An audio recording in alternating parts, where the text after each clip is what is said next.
It's DHA's Reconnect with Rockers. I am reconnecting with an old friend. I counted the years today. Do I dare say, do you know me and you have known each other 25 years? Wow.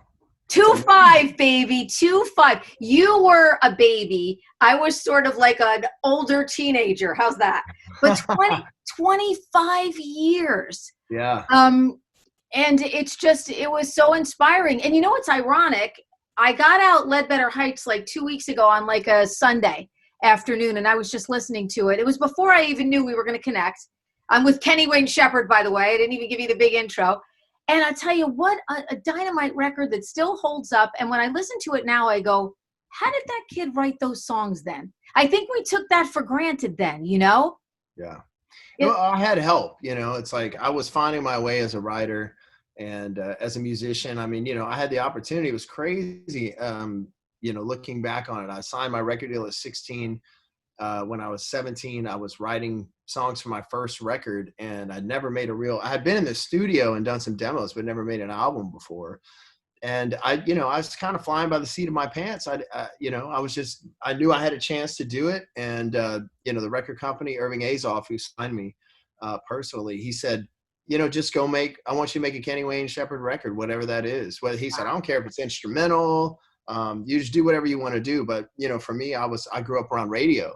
And so I want to write songs that could be played on the radio. I didn't want to do an instrumental record. I wanted to write, choruses and, melodies and things like that. So, I got hooked up through my record company, the A&R guy, Jeff Aldrich, who kind of, guided me through the process and hooked me up with these great songwriters. And they helped me write my first album and really showed me the ropes of, what it takes to write quality songs. And a lot of those people I still write with today. And the emotion, in those songs and in your voice on those songs, just incredible. And I think, because you came to radio as a kid with your guitar, you and your dad and the guitar, and you were making the radio rounds, and that's how we met in 1995. And, you were on my show. And I think, looking back now, I mean, I know we talked about it, but I was so younger then too. And looking back on it now, I think to myself, holy, you know what? This kid just had it flowing out of every pore. And man, so your journey has been a great one and an organic one, and one that you made the rules on, my friend, which I like. Not everybody can say that.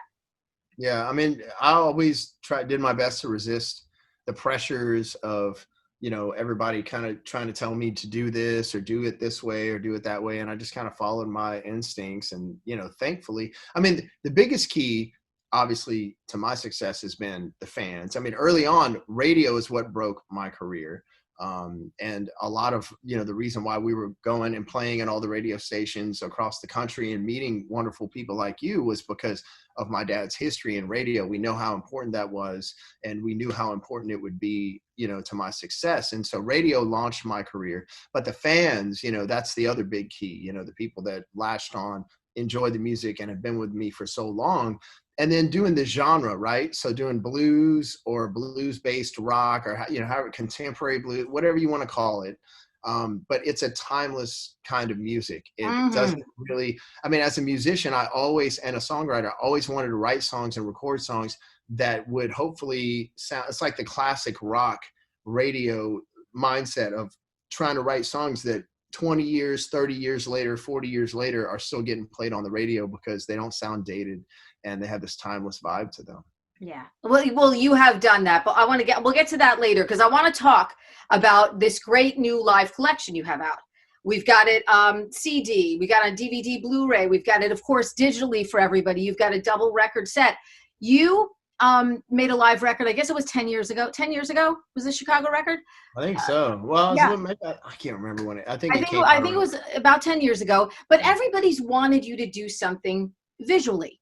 The fans have wanted it. And the reason why is, well, first of all, you're just to watch you is inspiring. But the band always looks so great. You guys put on a show. There's a show. Everybody's like dressed to the nines, and you got, the horns, and you got, Chris back there, and Noah's, I mean, everybody looks amazing. So why not see that show. You know, it's not like just like a couple guys coming on, you know, staring at their shoes and playing the blues. It's not like that. It's a big, amazing show. So Right. everybody gets to see this. Why was this the time to do this right now, Kenny? Well, so people have been asking forever. I mean, we've never put out a live DVD. We've only done one live album. And you know, we did the show in Europe. It was at the end, it was like 1 year ago. It's like November 2019. We had a sold out European tour. The band was hitting on all cylinders. It was really going well. And so we had this opportunity. We were asked to be a part of this series over there in Germany called Rock Palace, I think is how you pronounce it. And so it's a really prestigious thing to be a part of, to be asked to be on. And so they had their film crew, and I had my guys, we record every show every night, the audio.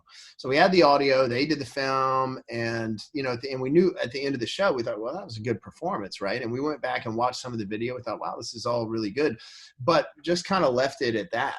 And then, you know, the tour continued, and then the virus hits, and then everybody's, you know, stuck at home. And then I realized, I'm like, man, we have this great show.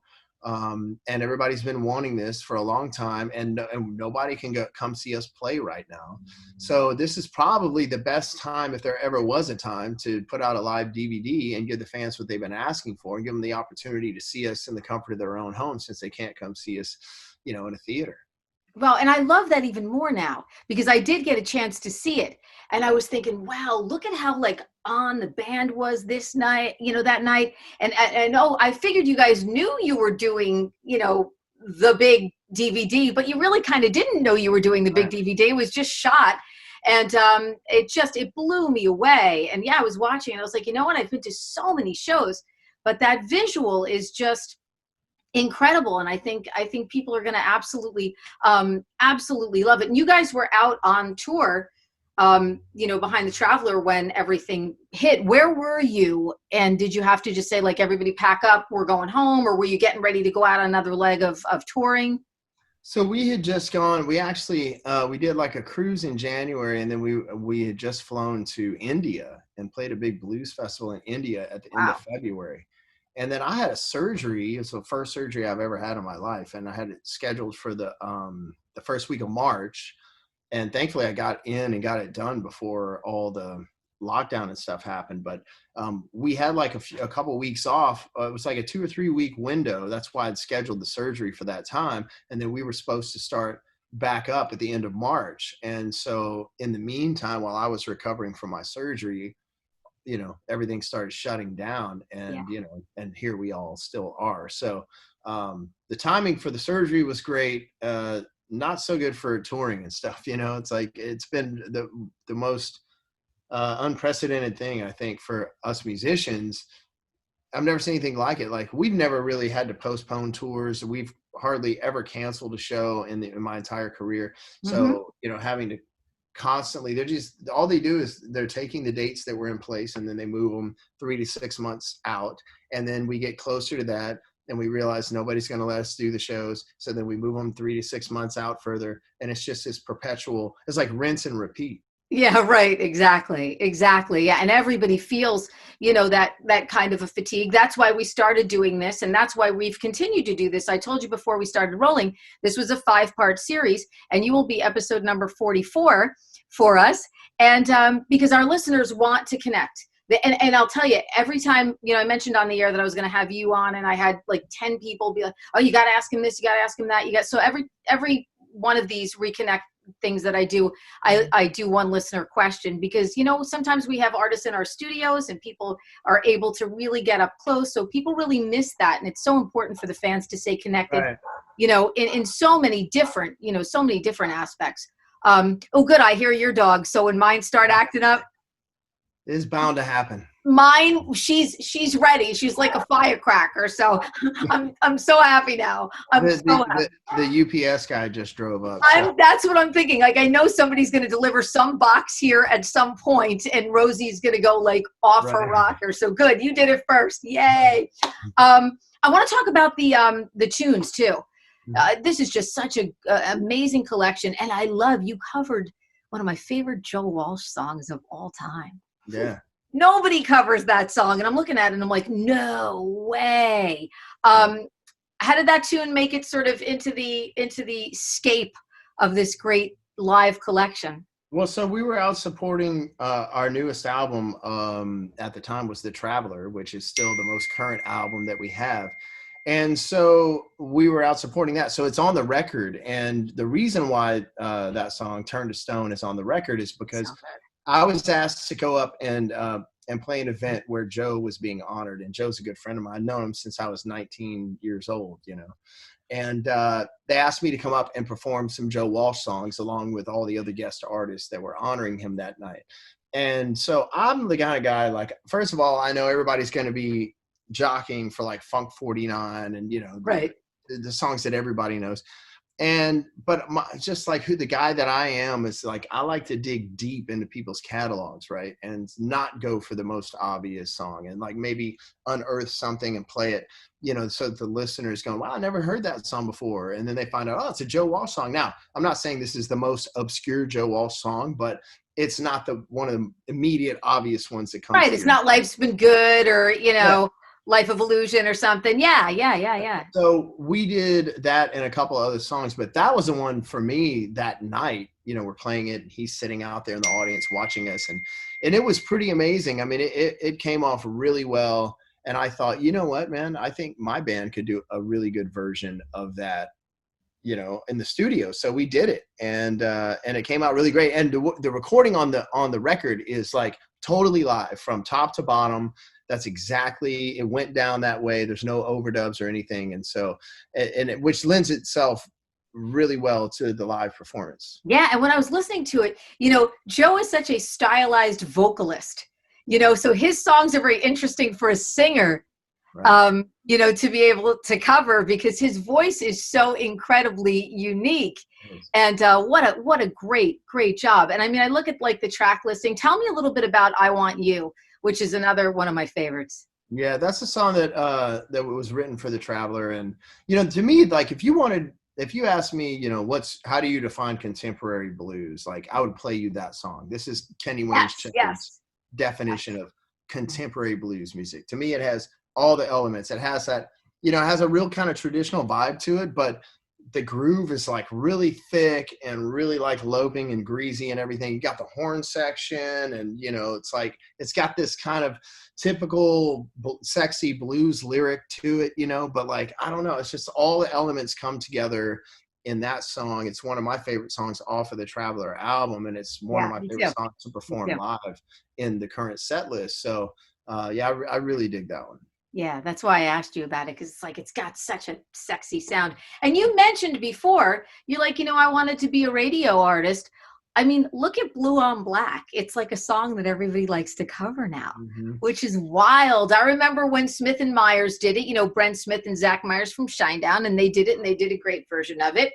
And then the Five Finger Death Punch decides that they're going to do Blue on Black. So when did you find out that they wanted to cover that tune, and were you surprised? And because it's not traditionally a song that I think Five Finger Death Punch might cover, but a great song is a great song is a great song is a great song. Right. Yeah. Well, I was pumped when I heard they wanted to do it. And, you know, I knew it was going to be on their new album at that time. But then even after the album came out and they had done a version of it on their record, then they contacted me and said, well, we want to do another version of it. We want to have you on it. Yeah. And then that kind of snowballed. And then the next thing you know, Brian May from Queen is playing guitar on it, and Right. Brantley Gilbert's singing on it. And so it turned out to be a real special thing. And what was amazing was that, you know, we had a big #1 hit with it. And we had a really big run with that song. But then when they released, I told them, I said, man, I'm telling you guys, this song, I'm not saying this because I wrote the song or that it's my song. I said, I'm telling you, if you release, it's been long enough now where there'll be a whole new generation of people hearing this song for the first time.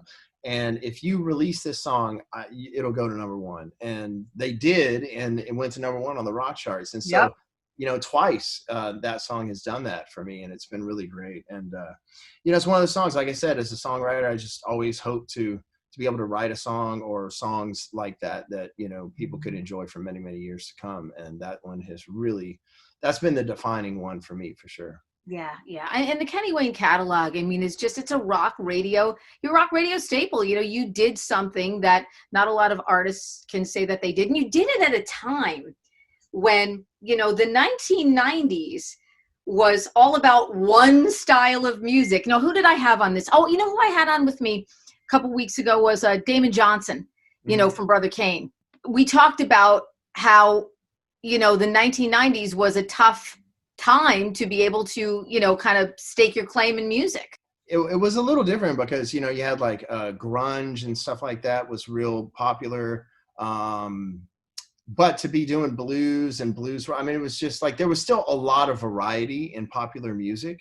But it was the end of the era where you could really, you know, put out a record, get it on the radio, and potentially sell 1 million records or more. You know, that stuff just doesn't happen anymore. So Straight to You Live is out. DVD, CD, Blu-ray, the digital downloads for everybody. Great vinyl. People are loving vinyl too. You know, everybody likes their vinyl collections. It's so cool to see these generations, you know, of kids getting into vinyl. Available now. I'm telling you, it is just, when I watched it, it just brought me back to everything I love about live shows and about seeing you and your band live. The authentic experience of just being in the music, you know, it's just incredible. It's like all substance. And then I realized, I'm like, yeah, look at these guys, how amazing they look on stage. Got a little bit of that style in there too, you know, but just such a quality artist as you always have been. How, by the way, is the band? How's Noah? How's Chris? How are some of my favorite guys that you play with? Because you got such a great, amazing, nice band of brothers. You guys have been playing together for a long time now. Yeah, we're like family. I mean, you know, my business is a family-run business. My dad and I kind of been running things for my entire career, and so, you know, the family is like an extension. I mean, the band is an extension of the family, you know, and so, you know, we do long-term commitments. That's kind of, you know, we like to invest in relationships with people for the long term. So, you know, Chris has been with me since my very first record, and Noah's been with me since my second album. And, you know, we have some newer guys in the band, but, you know, we look at those as long-term relationships as well. Everybody's doing good. I mean, I just think that, you know, all musicians, I think universally, I can speak for all musicians in saying that we are kind of, you know, dying to get back out on the road, because we feel that that is our purpose, you know, especially in my band. The live performance is the essence of what we do best, and we make albums so we can come and perform for people. So we're all kind of like, you know, twiddling our thumbs and trying to reassure ourselves that we do still have a purpose, and, you know, we're just waiting for the moment to fulfill that again. But everybody's doing good. We're all healthy, and you know, grateful for that for sure. Yeah. And you know, the fans feel that way too. You know, I'm lucky enough where I get to interact with them daily. You know, the music fans, the radio fans, and they feel that way too. They're just waiting. Everybody is just waiting, you know, until we can do it again. So, you know, your purpose, believe me, is going to be purposeful as soon as we are able to do it, because people are just, they feel it. You know, everybody feels the fatigue, and music at a time where we're all feeling troubled. And there's so much, you know, daily to feel troubled about. People feel stress and sadness, and is such an important part of being able to sort of dig out of this, you know, especially for rock music fans. So I encourage everybody to get this collection, to download it, because you will not be sorry. I literally, you know, I zipped it on knowing we were going to talk, and then I couldn't take my eyes off of it. I mean, I just have been watching it for the last 2 days. So it's just incredible. Such a great piece of music, and a visual for the fans too, at a time we need it so much. I'm going to go out with one last question, because John reached out to me and he said, oh, you're going to be talking to Kenny Wayne? Everybody reached out to me, but I'm going to take John's question. John's a big fisherman here in Jersey, so Captain John always checks into the show. He saw you in Camden a couple of years ago when you guys were out with Van Halen. And he wanted to know, what was your takeaway from being on the road with those guys and being out with Eddie, and what are your feelings, you know, about Eddie Van Halen's passing? You know, so many guitar players that I've had on this feature have talked about what he meant to them. He was such a part of the fiber of everybody's life. Yeah. Yeah, well, Eddie, so like we have a long history. Like our, you know, history goes back even further than, you know, the first time I toured with him. But, you know, I toured with him back in the 90s, and we did that whole tour with them when it was Van Halen 3, and then we did the entire tour back in 2015, which was the last Van Halen tour, which nobody knew at the time. But I mean, look, he was always so nice to me. Went out of his way every single day to come find me, give me a hug, say hello, sit down and talk. I mean, he just really, and it wasn't just on tour. Like I ran into him at a couple of events. You know, we were at one big event with Fender guitars, you know, and he and I like, you know, he came and sat with me the entire night, and, you know, we kind of like kept each other company and stuff. And that whole tour in 2015 came together because he and I were texting back and forth about it. You know, there were no booking agents involved or anything like Wow. that. Like, you know, Kenny Wayne Shepherd, a band, went on tour with Eddie Van Halen because Kenny Wayne Shepherd and Eddie Van Halen made that happen, you know, on our cell phones, you know. And so I mean, it was pretty cool. And he was a really great guy. He was obviously hugely influential. Nobody who picks up the guitar hasn't been touched by his music in some form, you know. And so it's a tremendous loss. I mean, I feel fortunate enough to be able to call him a friend. And, you know, it was a big loss to the music community, big loss to people that knew him, a much bigger loss to his family as well. But I was grateful, man. We had a really great time on that tour, and I'm glad that he took me out on it. Love it. Kenny Wayne Shepherd, Straight to You Live is out. Get it. You will love it. It is just, you'll disappear in it. It's a musical journey, and it's what you do best. I was so happy too, as soon as I zoomed in before we got going to see your dad, Big Ken. Everyone loves Big Ken. Every time you'd come to the station, I'd be looking behind you like, wait, is Big Ken's not with you? Where's Big Ken? He's a legend. He is a legend, your dad. He's great, and he's still kicking. He's over there in the corner. I'm sure you can hear the text messages going off. But yeah, I would expect nothing less. I want that. I would expect nothing less from Big Ken. He's always on the move, man. He's always on. And you know what I love? He has helped to guide your career. yeah. And look, me and you are connecting 25 years later, and Yep. you know, and still doing it. So I am grateful for you as an artist, and I'm also grateful to have you as a friend. It was Absolutely. wonderful to see your face, and I cannot wait to see you in person. Thanks for having me. What am I, number what? 45? 44, baby. You're number 44. 44. All right, good. Thanks for letting me be number 44. I love you. All right, love you too. DHA's Reconnect with Rockers is powered by Advantage Contracting and by Karis Lock Company.